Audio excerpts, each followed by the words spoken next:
इस वीडियो में हम बात करें meaning and definition of person के बारे में। The term person is derived from Latin term persona which means those who are recognized by law as being capable of having legal rights and being bound by legal duties. इसमें person एक Latin word है जो persona word से बना है। Persona का मतलब है जो चीज़ लॉ की तरफ से रिकॉग्नाइज्ड है और जिसको राइट्स एंड ड्यूटीज़ दिए गए हैं, राइट्स दिए गए हैं उसका यूज़ करने के लिए और ड्यूटीज़ से इम्पोज किया गया है जिसको। It means both a human being, a body of persons और कॉरपोरेशन और other legal entity that is recognized by law as the subject of rights and duties. तो इसमें बताया गया है नेचुरल पर्सन और आर्टिफिशियल पर्सन दोनों को इसमें पर्सन के डेफिनेशन में इंक्लूड किया गया है। According to professor Gray, person is an entity on which rights and duties can be imposed. तो जो प्रोफेसर ग्रे हैं वो ये बताते हैं पर्सन एक ऐसी एंटिटी है जिसको राइट्स दिए गए हैं और उसके ऊपर ड्यूटीज़ इम्पोज की गई हैं। Kinds of persons. Persons are of two kinds, natural person and artificial person.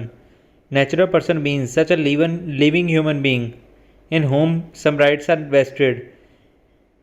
मतलब इसमें बताया गया है जैसे पर्सन्स होते हैं उन पर्सन्स को राइट्स मिले हुए हैं and upon whom some duties may be impose और उन पे ड्यूटीज़ भी इम्पोज करती हैं लॉ की तरफ से जो हैं।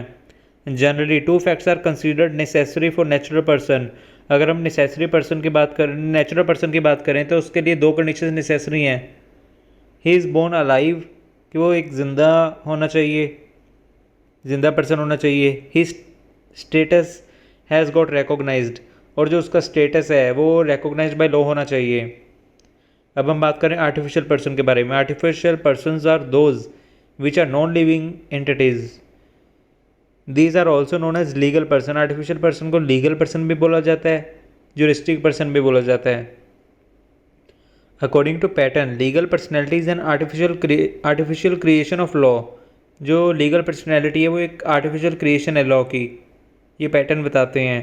It is a medium through which some such units are created in whom rights can be vested. और जो लीगल पर्सनैलिटी है एक तरह का हम बोल सकते हैं वे है, एक तरह का मीडियम है जिसकी वजह से कुछ यूनिट्स क्रिएट किए जाते हैं और उनको राइट्स वगैरह दिए जाते हैं और उन पर ड्यूटीज़ इम्पोज की जाती हैं। According to Kelsen, legal person is a fiction because it is not more than rights and duties. अगर हम कैल्सन की बात करें तो इसमें इन्होंने कहा है जो लीगल पर्सन है वो एक फिक्शन है बिकॉज इसमें जो राइट्स एंड ड्यूटीज़ हैं, because it is not more than rights and duties, because वो राइट्स एंड ड्यूटीज़ से ज़्यादा नहीं है। According to analytical school, a subject of rights and duties is called legal person. जो analytical school की definition उसमें ये बताया गया है कि जो सब्जेक्ट हैं राइट्स एंड ड्यूटीज़ के, जिसके पास राइट्स एंड ड्यूटीज़ होंगे उसको लीगल पर्सन बोला जाएगा। Kinds of legal person. Corporation, corporation is a legal person and a good example of creation of law. जो कॉरपोरेशन है वो एक लीगल पर्सन और एक अच्छी एग्जांपल है लॉ के क्रिएशन की, कि लॉ ने इसको क्रिएट किया है as a legal person. Corporation is such a class of duties which itself got recognized by a legal fiction. जो कॉरपोरेशन है वो एक ऐसी क्लास है ड्यूटीज़ की जो अपने आप में रिकॉग्नाइज्ड होती है लीगल राइट्स के लिए, legal person as a. Institution are also legal person. जो इंस्टीट्यूशन होते हैं वो भी लीगल पर्सन होते हैं। These are treated equivalent to corporate bodies. और जो इंस्टीट्यूशन इनको कॉर्पोरेट बॉडीज़ की तरह इक्वली माना जाता है। They have immortal succession and journal seal. और जो जैसे कंपनी की जर्नल सील होती है, कॉमन सील होती है, इनकी भी ऐसे ही जर्नल सील होती है। They can hold property. जो इंस्टीट्यूशन है वो प्रॉपर्टी होल्ड कर सकते हैं। They can sue and be sued. Sorry, यहाँ पे श्योर लिखा हुआ है भाई, यहाँ पे स्यूड आएगा कि वो केस कर भी सकते हैं इंस्टीट्यूशन और उन पर केस किया भी जा सकता है। University, library, hospital, church etcetera are its good examples. तो जो यूनिवर्सिटी है, लाइब्रेरी है, हॉस्पिटल हैं या चर्च हैं, इसकी अच्छी एग्जांपल है इंस्टीट्यूशंस की। Fund or estate. The corpus of a legal person is some fund or estate which is reserved for the certain special use. A trust estate or the estate of an insolvent or deceased charitable etcetera it's a good example. तो इसमें ये बताया गया जैसे trust वगैरह बनाते कई लोग, या कोई डिसीज्ड होता है उसके लिए चैरिटेबल पर्पस के लिए कोई हॉस्पिटल वगैरह ओपन करते हैं, ऐसा वैसा कुछ भी जो ट्रस्ट वगैरह होती है, फंड्स वगैरह होते हैं, स्टेट्स बनती हैं, वो भी लीगल पर्सन माना जाता है उनको भी लॉ की नज़र में।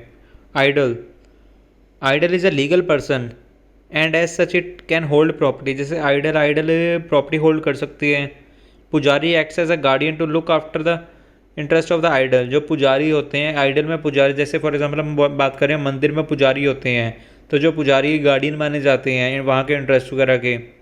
It could sue and could be sued, जो आइडल्स हैं वहाँ पे केस किया भी जा सकता है और उन पे केस हो भी सकता है। Mosque, the status of masjid is different from Hindu idol, तो जो मॉस्क का स्टेटस है, मस्जिद का स्टेटस है, वो हिंदू आइडल से अलग है। The mosque has been considered as a legal person alike idol because, तो जो मस्जिद है उसको मंदिर की तरह लीगल पर्सन माना गया है बिकॉज मस्जिद में ऐसा मतलब the mosque has never been accepted as a living person in Muslim law, तो जो मस्जिद में कोई लिविंग पर्सन नहीं माना जाता, एक्सेप्ट नहीं किया जाता। No humanization of any god in mosque, तो इसमें बताया गया कि किसी भी गॉड की मतलब ऐसे नहीं माना जाता कि वो कोई ह्यूमन नहीं है, जैसे हिंदूज़ में ह्यूमन माना जाता है फिर भी गॉड को, बट इनमें मुस्लिम्स में नहीं माना जाता। Image worship is band in mask, तो जो मस्जिद है वहाँ पे इमेज वर्शिप जैसे मूर्ति पूजा बोलते हैं, जैसे हिंदूज़ में होती है, हिंदू रिलीजन में मूर्ति पूजा होती है, वैसे मस्जिद में मूर्ति पूजा वगैरह ऐसा कुछ नहीं होता। State, in India and under Indian law the state is regarded as a legal person, तो इसमें इंडिया में या इंडियन लॉ के अकॉर्डिंग स्टेट को लीगल पर्सन माना गया because it is the apex organization of human society, because ये सबसे हाईएस्ट ऑर्गेनाइजेशन होती है ह्यूमन सोसाइटी की। स्टेट हैड ह्यूज स्टेट्स, तो जो स्टेट है इसके अंडर काफ़ी स्टेट्स होती हैं।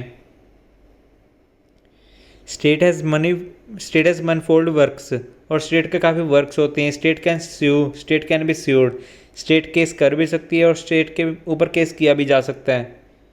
The state has been provided many rights and duties have also been imposed upon it in the constitution, तो कॉन्स्टिट्यूशन ने स्टेट को काफ़ी राइट्स दिए हुए हैं और ड्यूटीज़ भी इस पर इम्पोज की गई हैं। These rights are enforceable by courts, और जो राइट्स दिए गए हैं उनको वो कोर्ट्स के द्वारा इन्फोर्स करवाए जाते हैं। The state has the power to trade, और स्टेट के पास ट्रेडिंग करने की भी पावर है। The state can obtain loan, state loan भी ले सकते हैं। It is required that the works be executed in the state as per directive principle of the policy, तो ये बताया गया कि जैसे कॉन्स्टिट्यूशन इन पे ड्यूटीज़ इम्पोज करी हैं, तो इनके लिए यही इनको रूल्स दिए गए हैं कि जब भी उनको कोई भी काम करना है तो डायरेक्टिव प्रिंसिपल्स जो हमने कॉन्स्टिट्यूशन में लास्ट ईयर में पढ़े थे, तो डायरेक्टिव प्रिंसिपल्स की जो पॉलिसीज़ हैं उनको देखकर न्यू लॉज वगैरह बनाने हैं और भी कोई भी काम करना है। Union of India, it is a legal person for the purposes of article 32, 226 and 300। Union of India is a legal person, अगर हम आर्टिकल 32 एंड 226 की बात कर रहे हैं, ये constitution of law of India में लास्ट ईयर पढ़ा था, ये रिट्स का सेक्शन है, दोनों रिट्स के आर्टिकल हैं। And 300, union of India is a legal person, कि जो यूनियन ऑफ इंडिया ये भी एक लीगल पर्सन है। There is a legal status of it, और इसके लीगल स्टेटस वगैरह होते हैं यूनियन ऑफ इंडिया के। It has its own rights and duties, union of India के अपने अलग राइट्स और ड्यूटीज़ होती हैं। Union of India can sue and to be sued, और जो यूनियन ऑफ इंडिया है इस पर केस किया भी जा सकता है और ये भी किसी पे केस कर भी सकते हैं। Universities, it has a legal personality, it can hold and possess property and earn property, तो जो यूनिवर्सिटीज़ हैं उनके पास भी पावर होती है प्रॉपर्टीज़ होल्ड करने की, पोजेशन रखने की और प्रॉपर्टीज़ अर्न करने की। It have it's common seal, जैसे कंपनीज़ की कॉमन सील होती है तो इनके पास भी कॉमन सील होती है यूनिवर्सिटीज़ के भी। It can sue and can be sued, universities case कर भी सकती है और उन यूनिवर्सिटीज़ के ऊपर केस किया भी जा सकता है। Reserve bank of India, it is a corporation body, it have rights and common seal, can have and possess property, can sue and can be sued, therefore is a legal person. तो अगर हम reserve bank of India की बात करें तो इसके अपने rights हैं, अपनी ड्यूटीज़ हैं, इसकी भी कॉमन सील है और ये प्रॉपर्टी रख भी सकती है पोजेशन में, और ये किसी पे केस कर भी सकते हैं रिजर्व बैंक ऑफ इंडिया, और इन पे केस किया भी जा सकता है। इस वजह से इनको लीगल पर्सन माना गया है। President of India, his position is like a corporation sole, it is a legal person, तो हम ये कह सकते हैं कि लाइक ये अकेले लाइक अ किंग, जैसे किंग बोल सकते हैं प्रेसिडेंट को, और इन्हें लीगल पर्सन माना गया है। Okay, thank you.